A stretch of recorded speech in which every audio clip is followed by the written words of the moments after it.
Yeah. It's stormy outside. The wind is blowing, so there's lots of weird noises going on. But because the sun isn't out, there's no light in my office, and I feel like I look like I'm dead. Anyway, we're going to talk about some unconditional acceptance. But this is unconditional acceptance for yourself. So I'm going to give you a second to hop on while you guys are gathering into my little circle.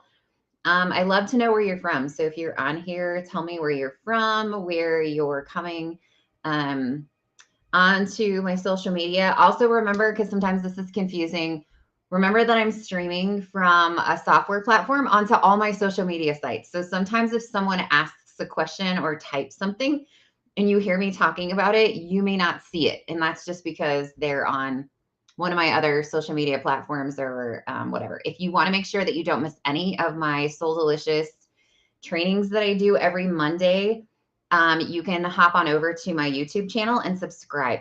That's the easiest way to make sure that you don't miss any. So for those of you that are new, my name is Amy Jorgensen, and I love teaching others how to get their smile back. I've been through some traumas in my life, and I share those with you, not because I'm looking for some sympathy, wound connections, but simply because I want you to know that if you have been through things yourself, that you can get that back, that happiness. I know it's hard. I lost both my spouse and my daughter, and I know that there are moments where you're just like, I can't do this. And even if you haven't been through something that's quite as life-changing, you know, we still have moments. I mean, I've had moments recently where I'm just like, man, you know what? I'm not gonna lie. Hello, Stacy. Hi, Kimberly. Welcome.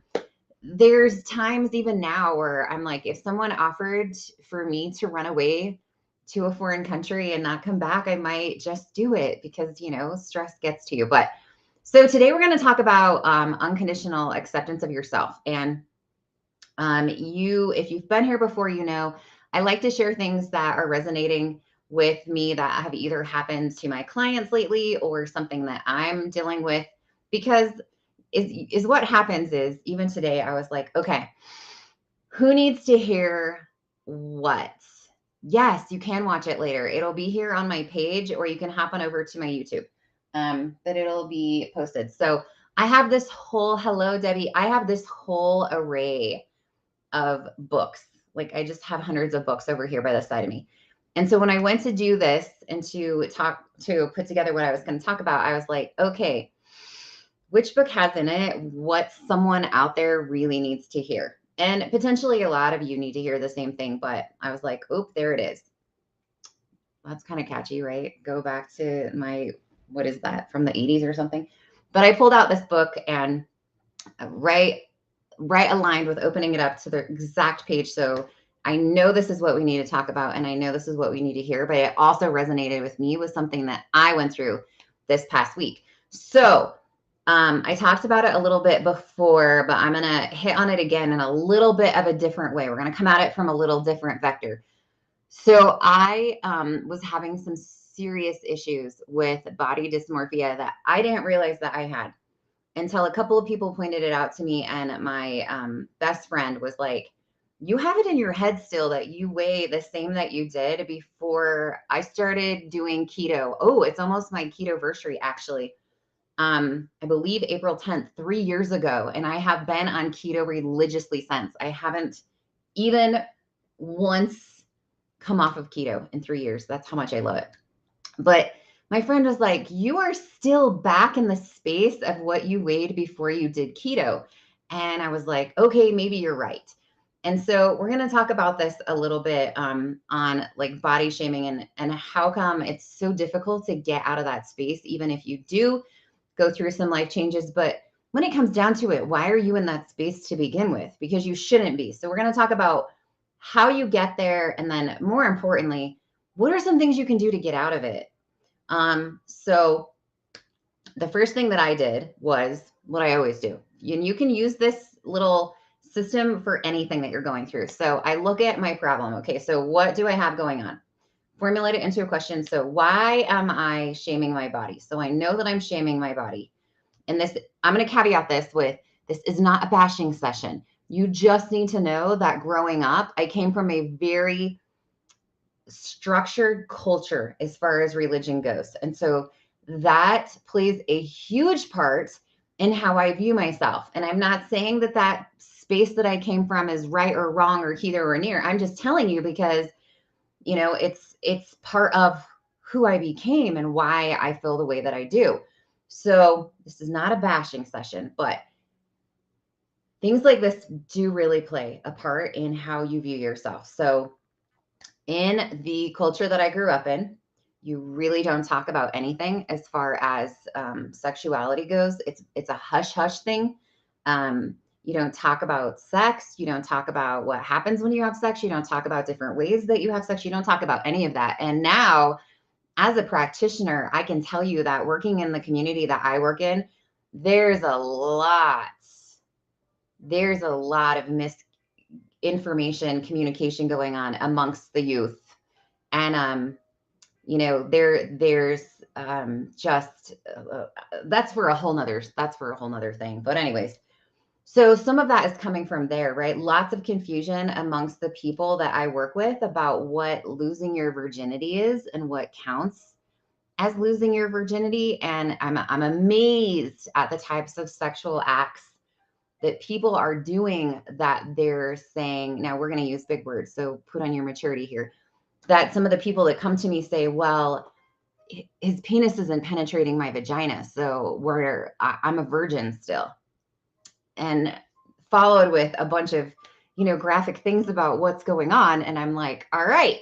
So I would beg to differ that is really the underlying truth to that statement, but that's the confusion there because we don't talk about that kind of stuff. So here's another one: modesty, and how we dress in the culture that I came from. You can't show anything as far as your skin, as far as anything basically. So almost to where my shirt is. So I would say like anything further than this is considered immodest. Anything above the kneecap is considered to be immodest. And so here's what happens is that you get to be an adult of where I am now. And it's like, okay, it's summertime and I want to wear a tank top. And guess what? I have an issue with. I can't wear a tank top because it makes me feel as though I am being immodest, that I'm doing something wrong, that I'm dressing inappropriately, that I'm dressing outside of my age, blah, blah, blah, blah, blah. Okay. Same goes with, like I had some cute sundresses and I was like, I can't wear these. They're not long enough. And so I'm going to show you kind of using my example. Once again, I'm going to come back with, if that is what you believe, I'm not telling you that that's not okay to believe that. I'm just telling you that this was the space that I came through. So we're going to talk about this. So your body is this beautiful physical vessel. Okay. It houses your spirit. And the problem is that when we believe in things that are conditional things that we have been taught that we maybe don't actually really believe, if we look at it, it creates a huge burden. So it can cause some pretty significant disasters. So I'm going to go back to my own example, being really vulnerable with you. So if I were to ask myself this question, do I believe that wearing a tank top is wrong and that it is immodest? And if I were to ask myself that question, and I like to do this by detaching myself from me. So if I were to be an outside person looking in and asking that question, do I really believe that if a person is wearing a tank top, that there is something sinful about that? And the answer to that question for myself, and you feel free to answer however you want, you know that I never, ever pressure anyone into believing anything that I think, right? We're just here for open thoughts. We're here for open discussion. We're here to think outside the box a little bit. Yes. Okay, Stacy. So this too comes from generational things, like our parents saying that, like Stacy's pointing out, I allowed my daughter tanks and my mom would question me when she was 4. Now she's 15 and has no body issues, right? but that would have been something that I would not have been allowed to do. And so now as an adult, I'm like, ooh, I can't show my shoulders because that's not appropriate. Hello. Hi, Alice. So here's what it comes down to is you have to sit with yourself and think, okay, do I honestly believe that if I show my shoulders, there is anything actually wrong with that? And the answer to that question is no, I don't. So I have to come back and figure out whose belief it is that I'm carrying around that's making me have this guilt and shame if I do decide to wear a tank top. So this is going to be the voice of a family member. This is going to be expectations of a relative. This is going to be opinions of friends. All of these things create this self-criticism, which turns into judgment. It turns into comparison. It turns into us doubting ourselves. And then is what it does is it basically creates this small withdrawal that's constantly going on from your energy bank every day. And so then you're totally worried about how you look, how you dress, your appearance, all of this stuff. So we're going to talk about that in the way of this word of unconditional acceptance. How do I unconditionally love myself? I want to love myself when I first wake up in the morning and I have really cool hair because it's just the texture of my hair. It's obviously, it's got a wave to it. It's curly, but it also has like a really weird texture. So I literally can go like this with it. Are you ready? And it will stay where I put it. Okay. So, I mean, you can imagine, right? When I wake up in the morning, I can have some pretty crazy, hair. And so, Jeanette, I'm not really sure what your comment means, but okay. So, I don't want to feel like when I wake up in the morning that there's something wrong with me, that I'm not pretty, that, I don't have my makeup on, I don't have my hair done. I don't have, whatever.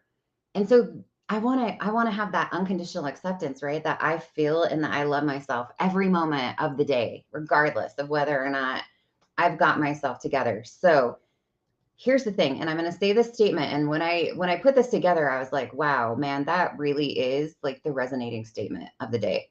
Okay, you ready? I don't have to be dressed or look or be acting a certain way to accept my body. Now, when I wrote that out, I was like, whoa, that was a like big slap in the face to me, because I was like, no, I'm doing completely opposite of that. I have to be dressed in a certain way, acting a certain way, and feeling like I look a certain way to accept my body and love who I am. And I was like, whoa, that's probably not the best thing, right? I don't want to only love myself when I happen to be in a space where I'm like, oh, I have my hair done and, I'm feeling great and I'm dressed, whatever. So, when it comes down to it, honestly, really, what do any of these things have to do with me accepting myself?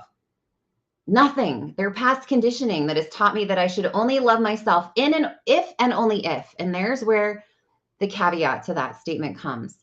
I should love myself if and only if. So write that down for yourself. We're going to say it one more time.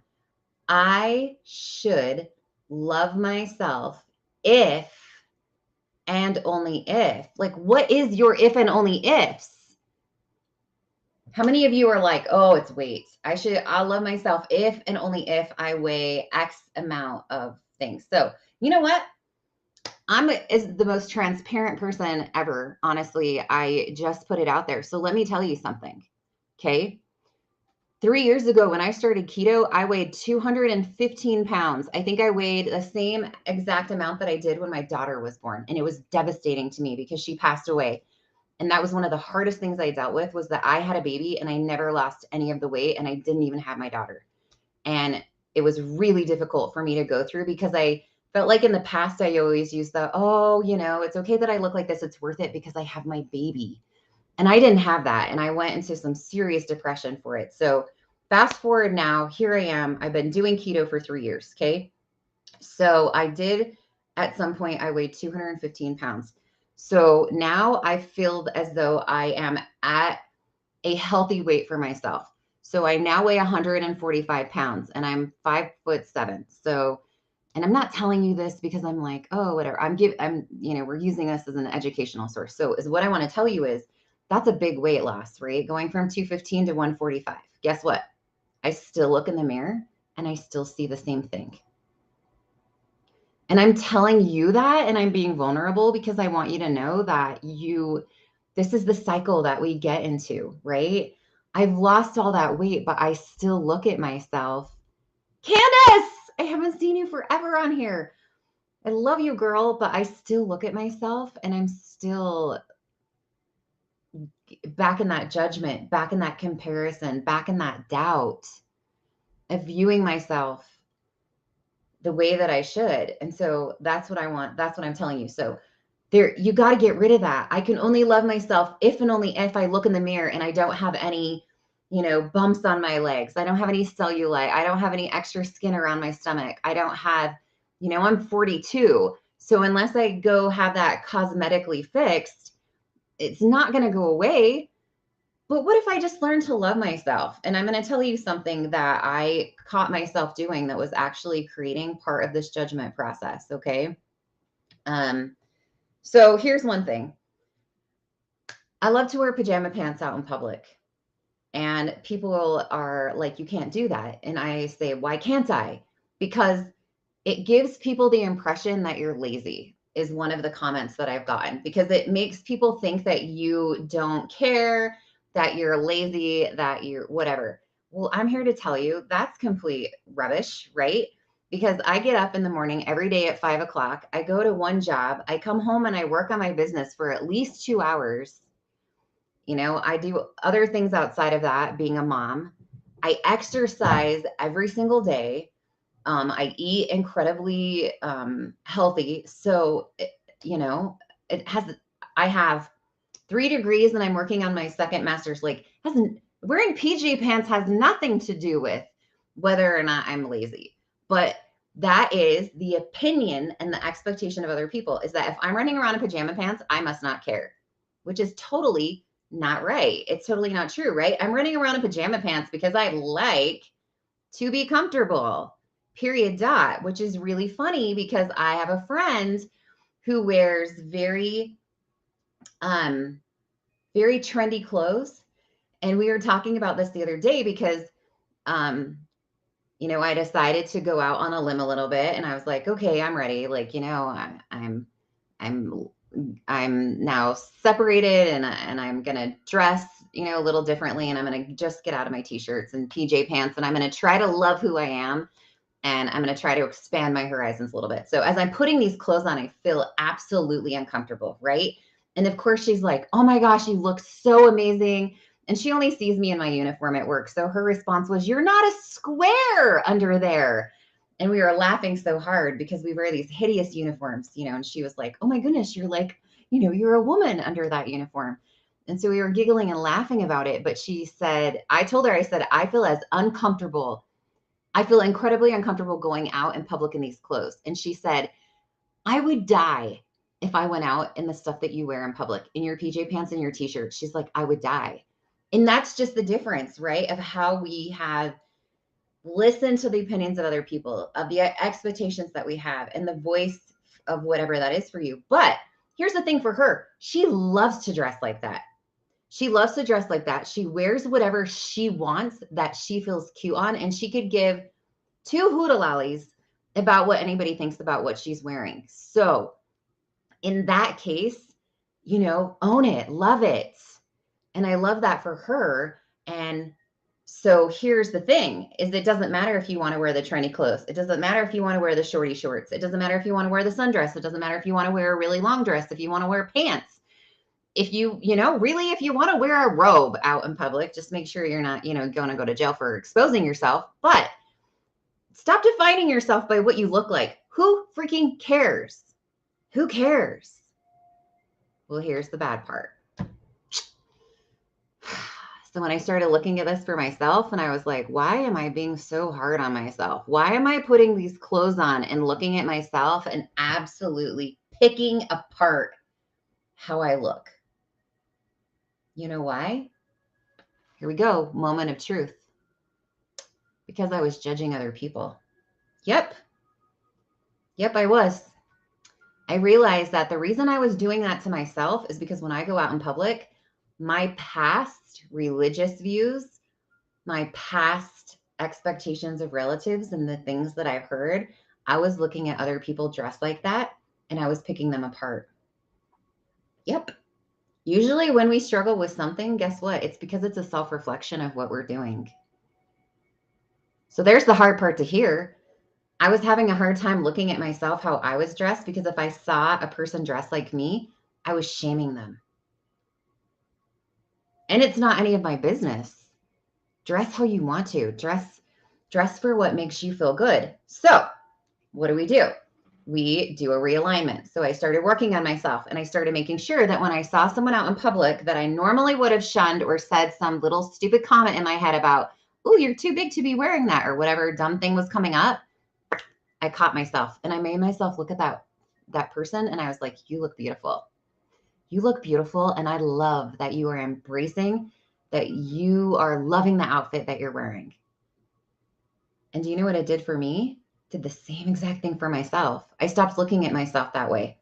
I started embracing myself too and being like, I think this is cute, so I'm going to wear it. Realignment. So here's the other thing. So I did these in sets of threes because I love threes. So one, stop defining yourself by what you look like. It doesn't matter. Just you want to sport the t-shirts and PJ pants, then rock it like a queen.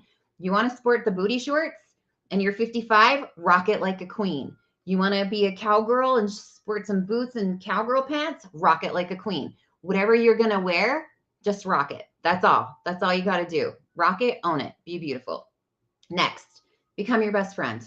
You are your best ally. My legs have carried me through how many miles? So if I look at my legs and I'm like, oh, and once again, I'm going to tell you, I work out every single day and I still pick myself apart, right? So it's like, you know what? How rude of you. I have this vessel that is carrying me around that's healthy. My legs get me out of bed every morning without complaining. And I owe that to myself to love the fact of everything they've been through. Or if I look at my stomach, it's been a part of a process where I have created other human beings. They sometimes drive me crazy, but I grew life inside my body. And there's no shame in what that has done to me. Or the fact that I've aged to this beautiful spot where I'm now feeling like I am at the top of my game. I'm emotionally balanced. I'm physically healthy, right? Like I owe that to myself. So here in the third one, which I talked about already, let go of judging others so you'll stop judging yourself. That one's hard, guys. That one takes some real reflection because you're mirroring what you don't like in yourself onto other people. So I admit it. I wasn't comfortable dressing that way, so I judged other people. Right? Sometimes growth is a little bit painful, but you can really make some huge progress if you're willing to look at it like that and you are willing to be open with yourself and address things and realign and don't hold shame for yourself either. It's not about beating yourself up if you do that. Just be like, wow, I am doing this and wow, I'm going to better myself. And so it's not a failure, right? It's a process of learning. So realignment. Okay, cool beans. I want to say quickly, Lisa, I am sorry that you just went through some kind of an accident, and I hope you guys are okay. All right, everybody, thanks for hopping on. I hope you have a beautiful rest of your Monday.